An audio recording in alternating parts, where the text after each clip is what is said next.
13:17, gracias oyentes, 1132-000-530 y canal de streaming Somos Radio AM 530, la imagen de un gran coto de caza en donde las presas están seleccionadas y los cazadores también, te diría, están seleccionados, los vamos a ir conociendo de poco. Se lotea la Argentina, básicamente, no sé si comparte esa imagen Carlos Tomada, con quien vamos a charlar. ¿Cómo le va, Carlos? Un gusto siempre saludarlo. ¿Cómo le va? Mucho gusto. Bueno, estamos haciendo una mínima descripción, ¿no?, de los personajes que empiezan a circular por la Argentina. Mínima, pero no menos realista, digamos. Yo creo que siempre cuando me preguntan cómo estamos, yo diría, yo estoy preocupado porque no estamos más preocupados. Sí, comparto, absolutamente. En particular con todos los días nos encontramos con una novedad, con esto de que la patria no se vende pero sí, y con reformas laborales o otro tipo de reformas en ciernes, que ninguna es a favor de la gente, ¿no? Todas en contra. Pero han capturado cierto sentido común que se ha venido construyendo durante 40 años y bueno, y esas reformas son bienvenidas por las propias víctimas, ¿no? Ese es el escenario que uno observa. No se hubieran animado a anunciar ni dejar trascender distintos aspectos de ciertas reformas en otro momento, y ahora casi yo diría que lo utilizan como forma de ganar votos. Sí, totalmente. Decía que escuché a uno de los abogados que está asesorando diciendo, bueno, vamos a trabajar 12 horas, o sea, aquello que hace 2 años nos horrorizaba, que era Julio Cordero diciendo, ¿qué tienen que hacer ustedes? ¿Para qué quieren tiempo libre? ¿No? ¿Para qué quieren trabajar menos? Hoy es moneda corriente. Sí, lo peor entonces yo me río, sí, ¿no? Porque en aquel momento recuerdo que causó gracia, digamos, y hoy es el secretario, en ese momento era representante hombre de Techín, sí. Y por supuesto que lo sigue representando, y hoy es el secretario de Trabajo, y eso es lo que tiene, eso no lo dijo, porque le salió de las tripas, digamos, en la forma de pensar y de concebir al otro que tiene esta gente, ¿no? Sí, pero está muy bien. Estoy preocupado por la no preocupación, dice Carlos Tomada. Y yo hace algunos días decía que me habían llegado muchos comentarios por un contenido que subí, en el que hablando de la reforma laboral y de lo que se sabía de la reforma laboral, y muchos me decían, ¿qué? ¿Recién te enterás que trabajamos 12 horas o más? No es que recién me enteré, pero hay como un enojo, digamos, en gran parte de... Pero eso también hay que... Yo sostengo que hay que hacer mucho y por eso valoro y agradezco estos momentos de poder comunicar, ¿no? Porque creo que hay que hacer una tarea que a lo mejor no se hizo antes, o bueno, sí se hizo, pero no alcanzó. Pero no logramos perforar lo suficiente, porque esta idea de que como no tienen derechos, no... Entonces, bueno, ¿qué importa? Si ya no los tienen. No es así. Digamos las cosas como son. Tomemos el caso de los informales, que es uno de los casos que más se utiliza como ejemplo. Esos informales no son informales por ni derecho divino, ni porque la naturaleza así lo indica. Son informales porque hay empresarios que los colocan en situación de informalidad. Porque ¿qué quiere decir informales? Es un trabajador que no está registrado y al no estar registrado no aparece en ninguna parte, y como no aparece en ninguna parte no tiene ningún derecho. Eso es un informal. No tiene ningún derecho. Ahora, ¿quiere decir que no los tiene o quiere decir que se los niegan? Se los niegan. No es que no los tiene. Carlos, ¿cómo estás? Te saluda Jair Sibel. ¿Cuánta razón tenía Jaureche cuando decía que si malo es el gringo que nos compra, peor es el criollo que nos vende? Me da pie para preguntarte qué pasa con los representantes del peronismo, que deberían ser los que frenen esta reforma laboral, y ya estamos viendo que algunos gobernadores han dado la venia, el visto bueno, para avanzar con la precarización del mercado de trabajo en nuestro país. A ver, la pregunta así dicha, ese es el problema de algunas preguntas, que primero hay que aclarar la pregunta y después responder, pero no tengo más remedio, porque yo me siento un representante del peronismo y del kirchnerismo, y ahí hay montones de compañeros y gobernadores y cuadros políticos que sí, que están defendiendo, militando y rechazando, sin ir más lejos, el 95% de los diputados y senadores de nuestra fuerza se han opuesto a las medidas que ha ido llevando, las que ha ido llevando al Parlamento, y también han rechazado los DNU y también han enfrentado los vetos. Digo, tampoco es que no hay nadie que esté defendiendo. Bueno, hay algunos que defienden más, otros que defienden menos, hay algunos que se han pasado al enemigo, pero eso hace rato, y eso pasa en todas las fuerzas, lamentablemente. Entonces, sí vale, si me preguntás qué opino de aquellos que perteneciendo a nuestra fuerza no confrontan con esa medida, yo los cuestiono, hoy los cuestiono, sin lugar a dudas. Claro. Sin lugar a dudas.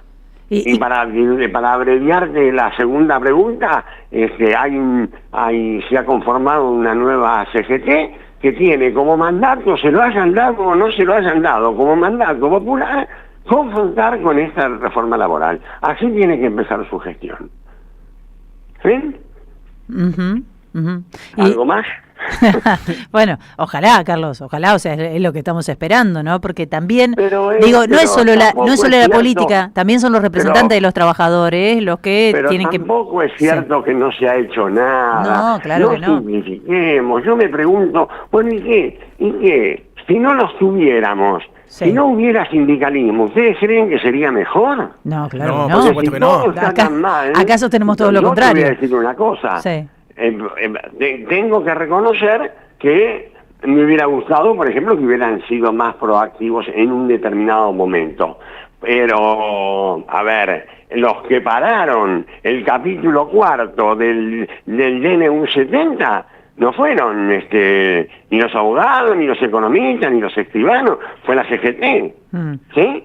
Que se movilizó y llevó una medida cautelar a la tribunales, y que después hizo paros, y que después acompañó, también eso hay que verlo, acompañó el movimiento de mujeres, acompañó el movimiento de derechos humanos, acompañó el movimiento de las universidades, y cuando digo acompañó, digo que institucionalmente se movilizó en apoyo, no es que fue como a veces ocurre en casi todas las movilizaciones que hay algún sindicato, algún dirigente que está presente. Institucionalmente yo creo que debería haber sido más contundente, pero también es cierto que en el contexto tampoco daba para mucha cuestión, ¿no? Analicemos eso también, porque si no... No sé, porque es una discusión esa también, porque yo he escuchado esto, pero si la gente no quiere marchar, ¿para qué vamos a marchar? Si la gente no quiere parar... No, el para qué no, el para qué está mal. Que la gente no quiere movilizarse, te lo aseguro. Pues yo sigo en contacto con los trabajadores, hoy por hoy me ocupo de estar formando delegados, y me doy cuenta la preocupación que tienen, por supuesto. Digo, tienen el temor de que los caguen a palos, porque no nos olvidemos que venimos de una época donde había movilizaciones y no se le pegaba a nadie, no se reprimía nada. Sí. Y ahora no solamente tienen miedo de ir, tienen miedo de ir porque después nos salen a cazar en moto. Pero en las veces que se ha movilizado la CGT me parece que la cuestión fue diferente. ¿Puede ser? Puede ser que sea cuando han sido movilizaciones exclusivamente de la CGT ante el número y ante, bueno, cierto control. Por eso, por eso la importancia, ¿no? Insisto. No ocurre, pero en todas las demás ha sido muy salvaje. Sí, absolutamente. Carlos, ¿y a usted qué le parece? ¿Va a pasar esta reforma? ¿O ellos van a tratar de sacarla ahora con la nueva composición del Congreso con sesiones extraordinarias? Yo me temo que si no hay una mayor resistencia, es probable, porque en la pregunta anterior estaba mencionado algunos gobernadores, que me perdonen, gobernadores que dicen que sí a la reforma laboral sin saber de lo que están hablando. Sin saber de lo que están hablando. Averigüen primero, y díganme si están de acuerdo que pase eso en sus provincias. Sí, porque parece que el 26 de octubre los convenció de que había que dar gobernabilidad otra vez, ¿no? Otra vez, gobernabilidad, la gobernabilidad que la cuiden ellos, que la cuide el gobierno, tomando medidas que no sean estas. Entonces, quiero responder concretamente a tu pregunta. Yo creo que de ahora en más hay que saber, concientizar, movilizar, resistir muy fuertemente esta ofensiva sobre la cuestión laboral, porque tiene derivaciones de todo tipo esa reforma laboral. Entonces, yo creo que no, aunque sea, porque siempre está el argumento de, bueno, pero hay un paro, y al final de cuentas al día siguiente todo es igual. No. Sí. No, al día siguiente todo no es igual, porque una parte de la sociedad, y una parte que ojalá sea siempre muy importante, ha dicho que no le gusta, que no. Porque el día que no haya más movilizaciones, y ahí le doy la razón a los que cuestionen la falta de frecuencia, digamos, o de presencia en la calle, si no parece que se consiente, si no parece que está bien, si no parece que la sociedad está dispuesta, y encima parecería que los trabajadores están dispuestos a votar una ley hecha para los empresarios. Carlos, además de la resistencia en la calle, además de la oposición parlamentaria, ¿queda algún margen también luego para pensar una acción desde la vía judicial? Digo, muchas de las cosas que se proponen vulneran principios que están escritos en nuestra Carta Magna incluso. Sí, yo te diría que es todo al mismo tiempo, ¿no? Mira. Todo al mismo tiempo. Yo creo que hay que prepararse para una batalla en todos los terrenos, sí, como decís vos, comparto absolutamente, tiene que ser, yo no soy muy afecto a la judicialización de la política, pero en esta oportunidad creo que no hay más remedio y además no confío en absoluto en esta Corte Suprema, ni mucho menos, pero bueno, así como se pudo pasar el capítulo 4 del DNU 70, esta reforma que todavía no conocemos, que todavía no pasó por el Parlamento, pero como viene, como vos decís, tiene muchas objeciones constitucionales, es muy contraria a la Constitución Nacional, al artículo 14 bis, pero vos fijate que la ley de bases, la que se aprobó, que se le sacaron un montón de cosas, qué sé yo, todo lo que quieran, pero resulta que se limpiaron de un plumazo la estabilidad del empleo público. Sí. Está en la Constitución Nacional. Sí. Y fue a la justicia, hay muchas presentaciones, y ahí está la justicia. Y la justicia también maneja los tiempos de las urnas, me parece. Sí. Carlos, gracias. Gracias por recibirnos. Disculpen hay cierto tono un tanto elevado. No, pero, por favor, no, se agradece. Me parece que es el tono acorde a los tiempos que corren también, ¿o no? Porque si no parece que no sucede nada. Es al que ellos nos obligan. ¿Y sí? No podemos fingir que no está sucediendo nada. Gracias, Carlos.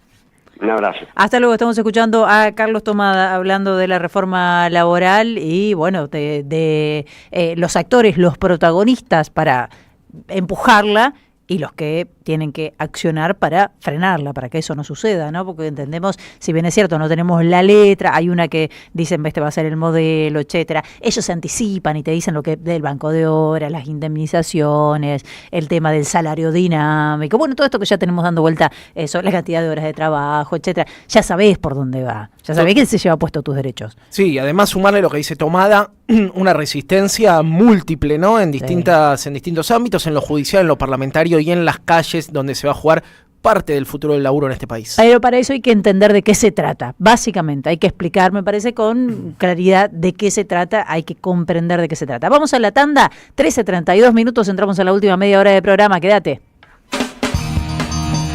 Somos